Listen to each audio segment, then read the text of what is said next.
ირანის დასამარცხებლად ქართული ოცნება დაამარცხეთ. ამის შესახებ ამერიკელი კონგრესმენი ჯო უილსონი სოციალურ ქსელში წერს.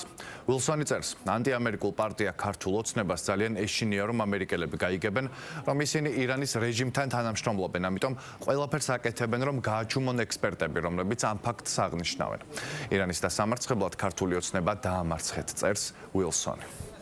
მას აქვს კონკრეტული ინტერესი ერთ ჯგუფს, კონკრეტულ ჯგუფს გაუწიოს ლობირება და პირდაპირ გამზადებული განცხადებები აკეთოს.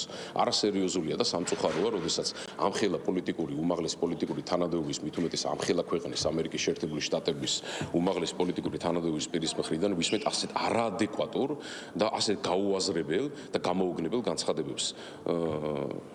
რა თქმა უნდა, მხოლოდ სამწუხაროა ეს ყველაფერი. არ ვიცი, რამდენად სერიოზულად უნდა უპასუხო ამ ადამიანის განცხადებას, მას სერიოზულად არ აღიქვავენ თავად ამერიკაშიც.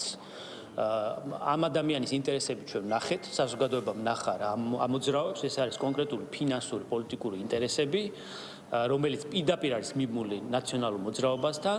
უბრალოდ რასაც ახლა ეს ადამიანი აკეთებს, არის რომ იმ თემებზე აბავს საქართველოს, რა თემებიც არის ნეგატიურად და მტკივნეულად აღქმული საკუთარ ქვეყანაში. ამით ცდილობს საქართველოს ამერიკის ურთიერთობების გადატვირთვის დაზიანებას.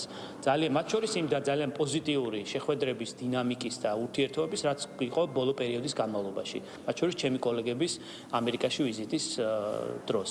ამით არის ნაკარნახევი მთელი ეს პროცესი. ერთი, რომ უსაფუძვლოდ დააზიანოს საქართველოს რეპუტაცია და მეორე, რომ დააზიანოს ორმხრივი ურთიერთობების გადატვირთვის პროცესი. სხვა არაფერი საფუძველი ამის უკან არ დგას.